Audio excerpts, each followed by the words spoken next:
do you think of that midfield dynamic, Clive? And we may be looking to update it with the Marino acquisition. I think it's the part of the pitch people are most curious about. Yeah, so people have issues with the 6 and why he's being picked, right? So let's just mess about. Let's talk about what we need to talk about. Thomas Partey's been picked for almost every game since he's been back fit, and I don't think people fully understand why. That's what I just said. Yeah. Basically, you said almost every game. I'm saying I think literally every game. So, and people are not understanding why, because some of those games have been indifferent, some of those games have been a challenge. He was out for 8 months. But I've said at the end of last year, I think he's improving. And what I see from an improving point of view are a couple of things. His line height is completely different. He's far more aggressive in his line height than he was at the end of last season, where we were trying to hang on to win the league and we were dropping into centre backs and we had fullbacks cradling into a back 5. So it's completely different. So we're engaging much deeper. Why do we defend deeper? We even did it in this game. Why do we defend deeper now?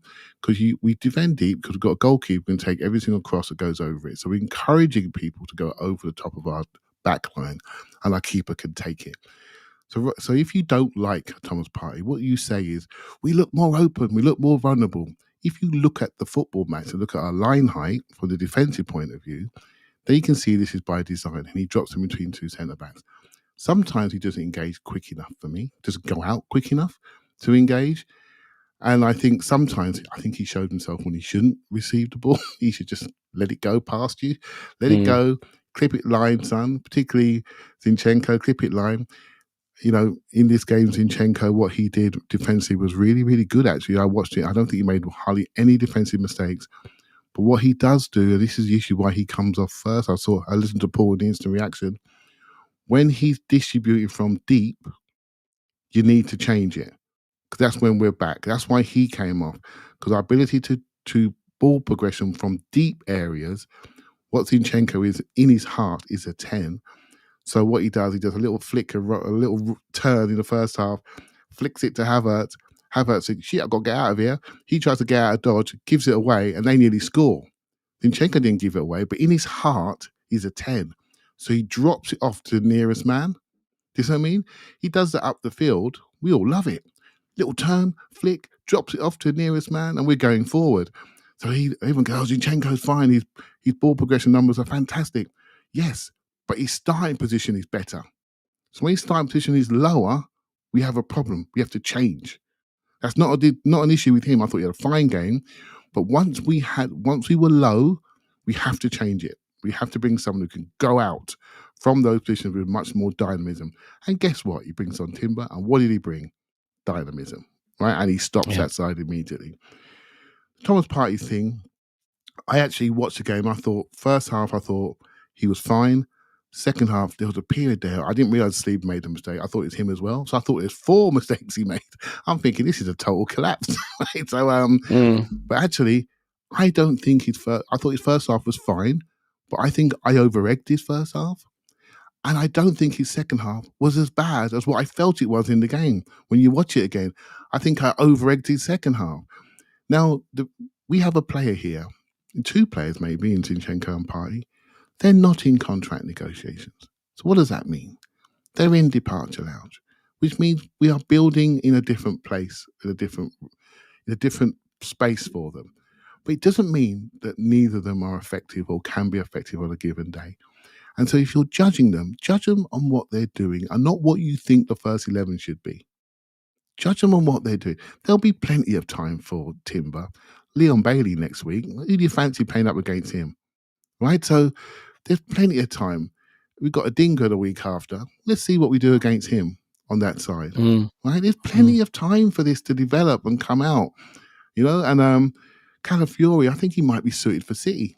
I do. I think, with a bigger forward there, back post headers, I think he could be suited for them. We could be building him for that game. We just have to allow this to develop. So I think with Partey, I think the key thing is he brings people to him with his 4-2-4 press.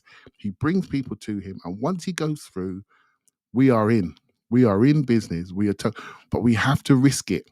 We can't bring Rice in and we can't bring Odegaard in because that's what they want. And they squeeze us on. So we have to risk it with a guy that can get out. When he gets out, we don't say anything. When he doesn't get out, we say we need to change that position. His legs are gone. So we have to decide and understand what we're trying to do.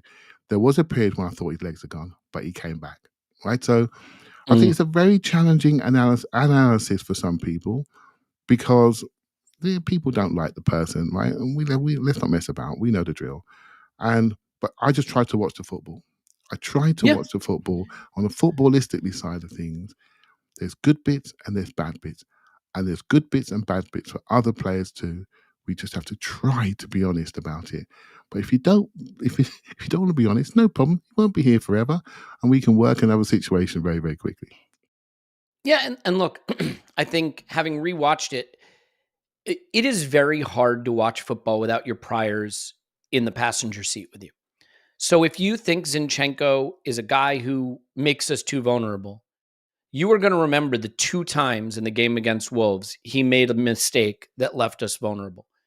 And if you rewatch the game, you're going to see a very competent, assured Zinchenko performance that led to some of our best moments. In fact, I think the best moment of our entire match was a lovely Zinchenko pass on the slant in the interior to Declan Rice, who plays in Martinelli. And Martinelli takes a shot on a cutback when I think he maybe had better options. But either way, that's our best piece of buildup. And he's right there at the heart of it. Okay. By the way, I'm not saying that means I think Zinchenko is a great player. What I'm saying is Zinchenko played a good game. But if your I'm trying priors are in to, the Elliot. passenger seat. Sorry, mate. Sorry to cut you. What I'm trying to explain to you is where did that position, what was his line height when he started that move? He was high, wasn't he? He was high. That's what I'm trying to say. People say things like, oh, he's this, he's that, he's this. Look at the game. Look where he does his best work, where it starts from. And look at where you get nervous. And I promise you get nervous at the edge of our area. Do you know what I mean? And that's what it is. Yeah, of course. And but this is the difference. This is why I think the Zinchenko thing is a silly conversation and the Partey thing is maybe a more urgent one.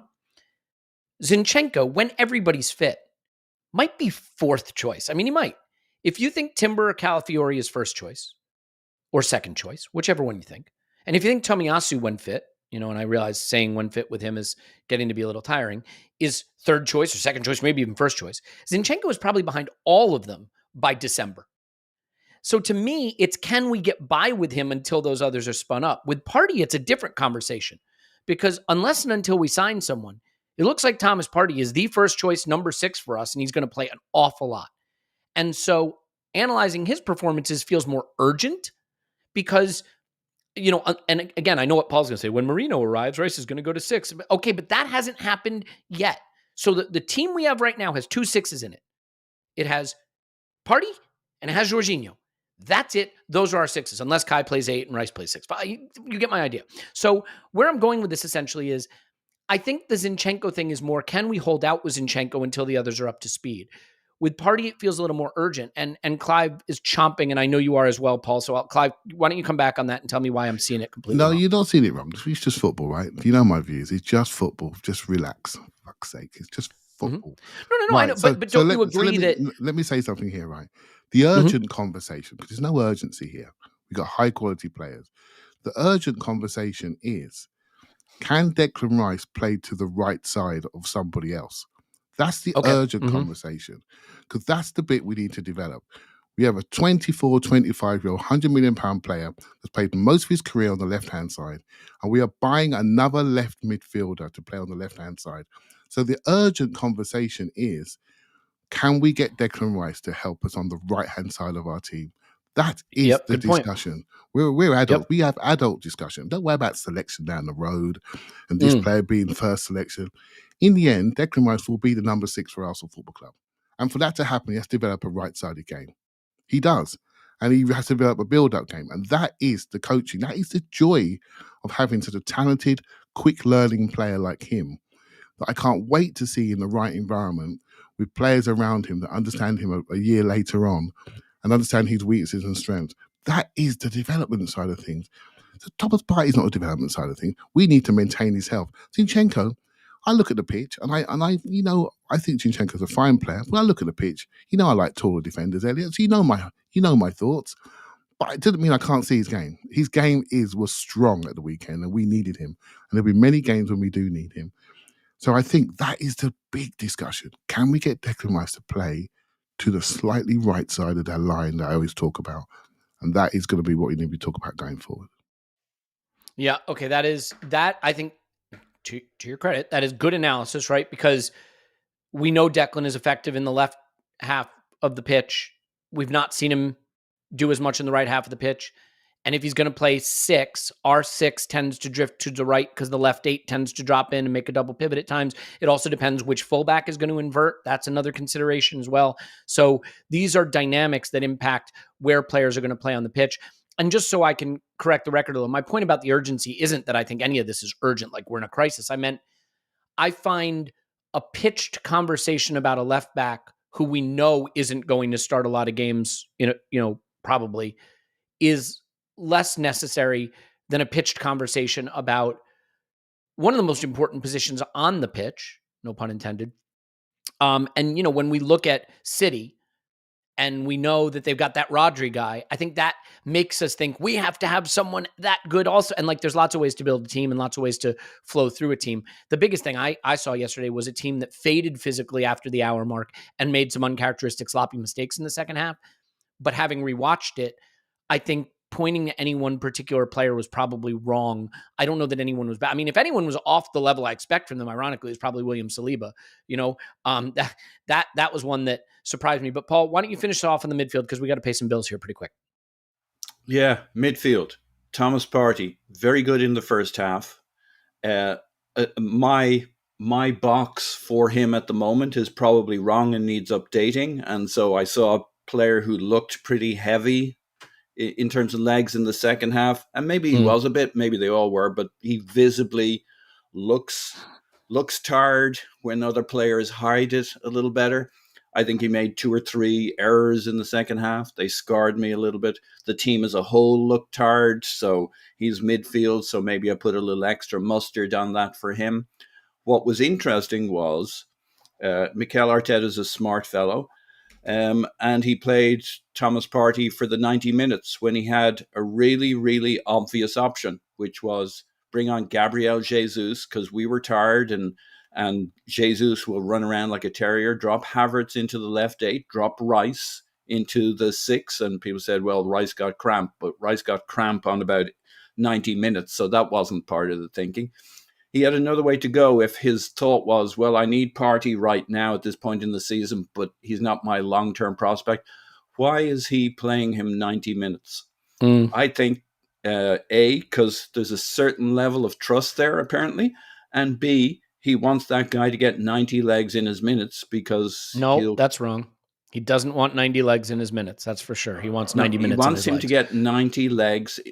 I'm not going to be moved on this. 90 legs in his minutes. It's going to be very hard to look at. And also, Clive gave me a thumbs up, so I know that was right. So he wants 90 legs in his minutes because he's trying to build him up to be a centipede and for the midfield. And this is a guy who wants options, right? He's going to tweak things. That's why I think you might be right on the Zinchenko thing, and you probably are. But actually, he's a very specific tool you have in your bag for the kinds of games we will face week in, week out of a mid or low block. And nobody in this squad can do what Zinchenko does with that ball. Calafiori, Timber, none of them. They may do other things that are helpful. And so it's going to be very, very tempting. He's going to want to have Zinchenko. If he's going to have him for the whole season, he has his uses for him. We'll see how many, there's going to be a lot of crowding there for that position. Timber, he brought him on in this game very interestingly, but I think in that left full back spot.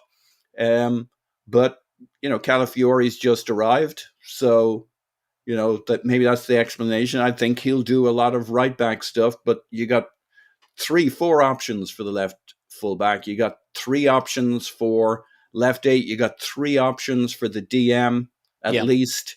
Well, exactly. And what Arteta's done is given himself loads of options on the back layer, in the middle layer, and the only place we're a little light is the front layer. But they're going to have the level of protection from those two layers in the team. He's got loads of options, loads of different looks, will be strong each and every game throughout the season, defensively and in the midfield. I like where we're heading. I got a lot of trust in these guys, and it's feeling good.